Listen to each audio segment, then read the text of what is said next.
You're getting big, my God. Honey, what is all this crap you get on the bed? Oh my God.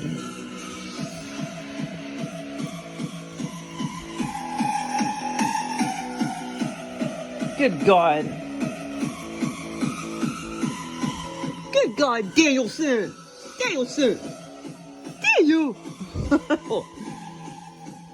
You got a little conjunctivitis, but you're getting better. You do is.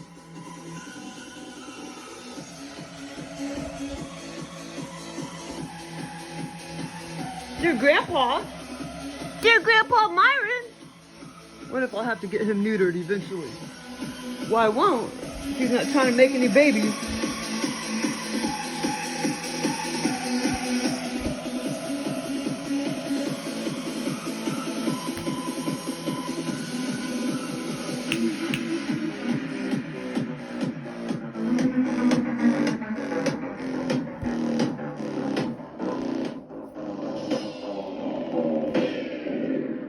And that's totally what I feel like at 3 p.m. in the afternoon. Ain't it, Danielson?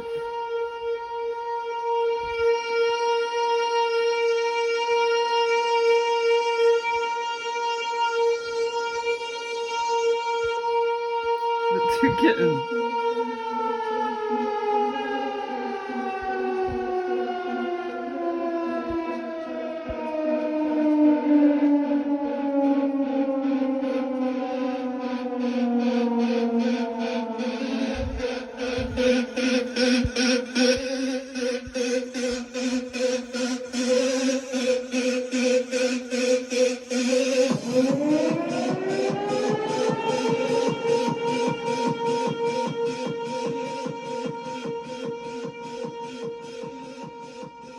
That totally.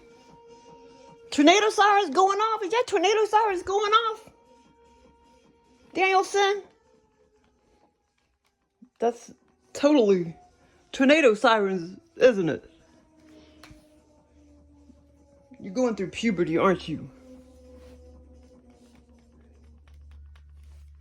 That's tornado sirens right there. Ain't it? That's tornado sirens.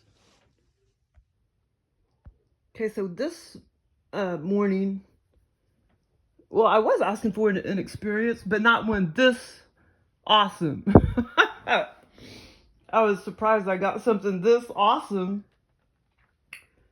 But sometimes it takes entities in the other dimension a while to get the message. Because, well, I can't remember when I was like, you haven't, well, actually, it wasn't too long ago, maybe about a week ago. I was like, you haven't given me like a, you know, flying up high in the sky, astral traveling, diving down, flying around. Like one of those kind of experiences in a long time. That's probably about a week ago. So I finally got something really awesome this morning. Okay, so it started, that's why I got hurry up and talk about it before I forget the pieces. So so I know it's kind of weird how it started off. So I was at that stoplight right there, like as if I was coming back from Mama Jean's on Sunshine Street.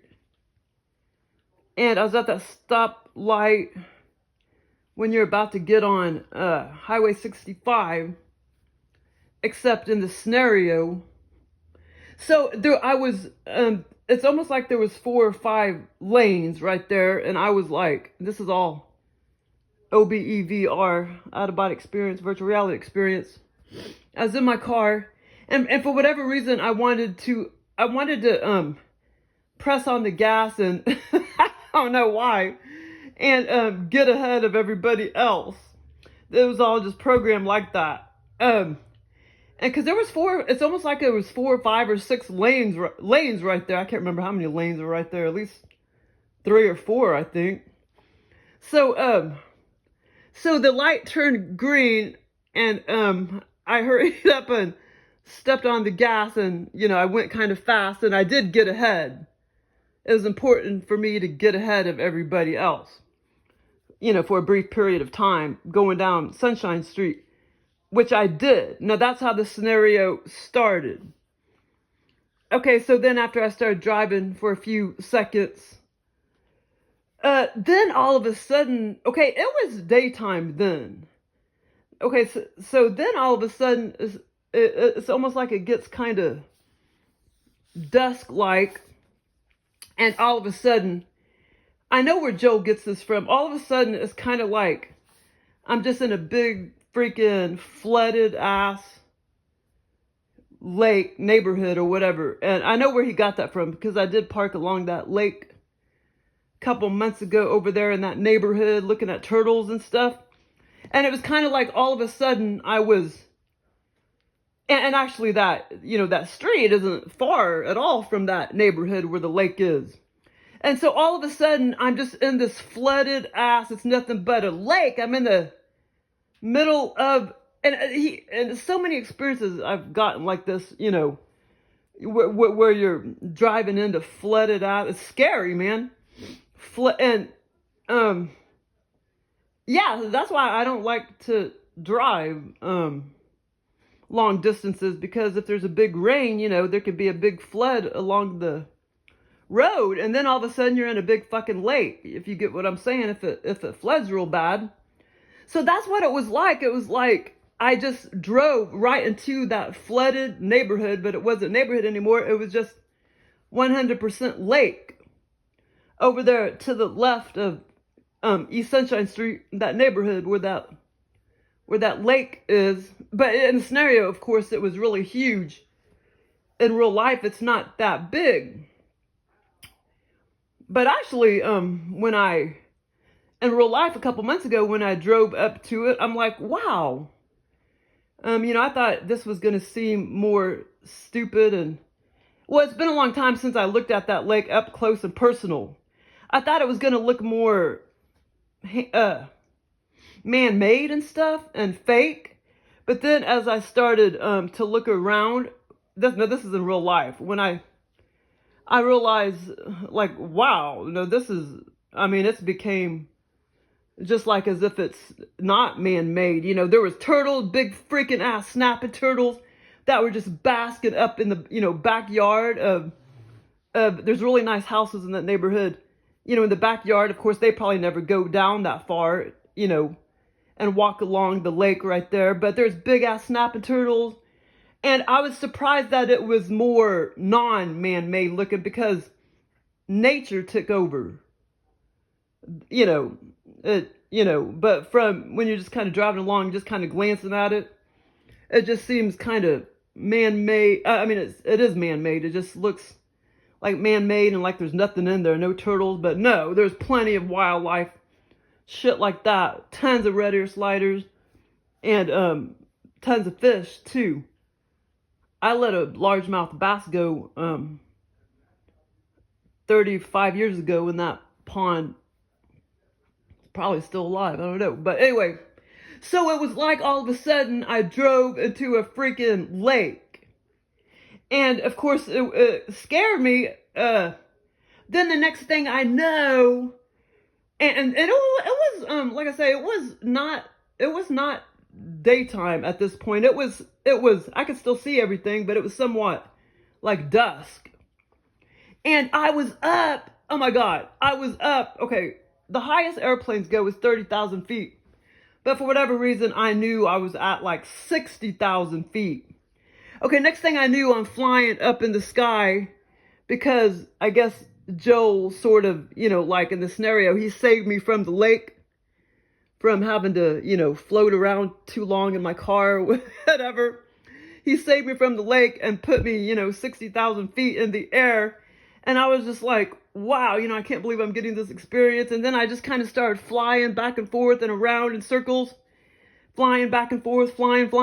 I did that for quite some time, and I was having a ball, and I couldn't really believe I was getting such an awesome experience. And then I thought, well, I better not look down, because that's going to really scare me. And, but I think this was all controlled and everything. But, Saba, Like he started trying to be ornery and try to swipe it. Little baby kitten trying to swipe at Simba. And Simba's growling. Oh, good God. So anyway, so then I did look down, and I did have a brief second of like, oh, I'm scared, you know, like in my heart, you know.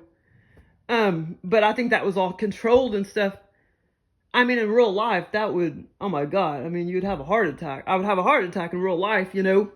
And I looked down and I could still see houses and the lake and everything. But I mean, I was like 60,000 feet in the air. Somehow I knew I was like 60,000 feet up. And when I looked down, like I say, I could still see tiny little houses and, you know, the lake and everything. And, oh my God, it was just so fun. But like I say, it was really fun. Cause he programmed it to where I flew, you know, quite a while when I was up there. When he put me at 60,000 feet, I kind of went, I flew just wherever I wanted to fly. I just kept flying like straight, and then I'd turn around and fly back, and then I would, I would fly straight for a little while, and then astral travel, whatever you call it, and then I would go around in a circle, and I was just like, wow, this is so much fun. And then, like I say, I did that for a little while, and then I was like, I better not look down. But I did look down. Oh, I can't forget this part. And like I say, he let me fly for quite a while. And it was such a blast. And so finally I did look down, and I was just like, oh my God. And like I say, I had a kind of a slight, you know, feeling of scaredness and stuff in my heart or whatever. And for whatever reason, like I say, I knew I was like 60,000. I mean, for some reason, airplanes don't fly any higher than 30,000 feet. I guess because oxygen gets low or something. But it's either 30 or 40,000. I think it's 30,000. But so anyway, so then for whatever reason, like I say, I know I didn't do this on my own. It was all being programmed for me and controlled for me. I dove, for whatever reason, Joel made me dive straight down. And during this time, I wasn't even scared. I was just having a ball. I dove straight down, you know, astrally. I dove straight down, and it took a little while because I was pretty damn far up. And I was like, am I gonna, and deep down inside, I wanted to hit the water and everything because I knew I was, you know, out of body and everything. I knew I wasn't really going to get hurt. But in the scenario, I didn't really know if I was going to be able to hit the water and everything because I didn't know if the scenario was going to be controlled like that. But it was. So after I started flying back and forth and around in a big, couple acre area up in the sky on top of the, you know, 60,000 feet above the lake. When that was all over with, I dove straight down astrally until I hit the water.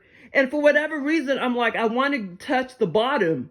And I did. I went all the way in the water. I touched the bottom, and I even touched the rocks. I touched the rocks at the bottom of that lake, which, like I say, I don't know what's really at the bottom of that lake. It's probably dirt. And, yeah, I don't know if there's big rocks down there, little rocks or what. But in the scenario, I touched, and I would say the lake, by the time I hit the water and dove all the way down to touch the bottom, the rocks, I would say it wasn't that deep. I would say maybe about 8 feet, something like that. But for whatever reason, I wanted to do that, but I wasn't sure as I was diving down if I was going to be able to hit the water and go all the way in the water and touch the bottom and hit the rocks. But I did with my fingers. And like I said, once I hit the water, I probably only went down about 6 to 8 feet. You know, it wasn't like miles and miles and miles or 200, 300, 400 feet. You know, like fucking Bull Shows Lake is fucking 400 feet or something like that. And I wouldn't be, well, I don't know. Some parts of that lake could be 12 feet. I really don't know how deep that artificial lake is over there in that neighborhood. It's probably not any deeper than 10 feet, I wouldn't think. But anyway, so after that, okay, so after that, well, so anyway, in my brain, that's where Joel was getting this scenario from. Those images and stuff in my brain from in real life when I pulled up to the lake and everything. And and of course there's houses right there. And some of the yards, you know, the backyards goes right up to that lake. Where those big ass, in real life, those snapping turtles and big ass redder sliders were just basking. This was a couple months ago. That was in real life. And so then all of a sudden I'm thrown in this stranger's house and I'm just sitting there on the kitchen floor. Like, as far as I remember, I'm just sitting kind of Indian style on their kitchen floor. And there was like a roommate. He seemed maybe about 40. A white guy roommate off in the other room, kind of with light reddish hair. I never did interact with him. But the owners of the house, you know, they were older, maybe, you know, like 60. And the woman came in there and said, well, you don't even live here. You need to leave pretty soon. But for whatever reason, I didn't want to leave. I was just sitting there, Indian style. And this was after I touched the water, went down in the water and everything. All of a sudden, I'm sitting Indian style in the stranger's house, which is just in one of those houses, right? And I'm not saying this is out-of-body experience in 3D, but I know I've had experiences like that before, but not in a long, long, long time where it's in real time. Out-of-body experience, real time 3D. I know I've had experiences like that before, but lately, past many years, you know, it hasn't been like that. This is just all virtual reality, but. So he put me in this house, one of these random houses right there by the lake. Well, on the outer parts of the big old flooded lake or whatever. And I was in the stranger's house, just sitting there, Indian style, on the kitchen floor. Okay, so I gotta hurry up. Okay, so then, and like I say, the owner came in there and was like, well, you need to get out of my house. You know, you don't even live here. And which I didn't. I was a complete stranger. And like I said, I was just kind of sitting there Indian style on the kitchen floor. And the next thing I know, this Chinese, but I kind of had thoughts of like Japanese, the term Japanese as well. But a Chinese woman came walking in and she gave me this book. She gave me this book and it was all red and green. It was like all green with all these red letters. It said from the dragon, and it was all like red. The dragon was like green, but it was all red and green, and the letters was all red. It said from the dragon, and it said dragon right there. It could have maybe said dragon right there. The book was a lot bigger. I didn't flip through the pages. It was a lot bigger than this, you know, like 4 times bigger than this. The Chinese woman came. And it just came walking in there. Well, here's the. Okay, so here's the here's the kitchen, and then I was just kind of sitting right here, facing that way, and then she came through a door over here, and she walked over here and gave me the book, and she said, what did she say? She said. Oh, she said, the dragon wanted to leave his mark. She said the dragon wanted to leave his mark. And she's like, here you go. So basically, Joel was telling me that this experience was by him. Except he wasn't calling himself Joel. That's what I named him.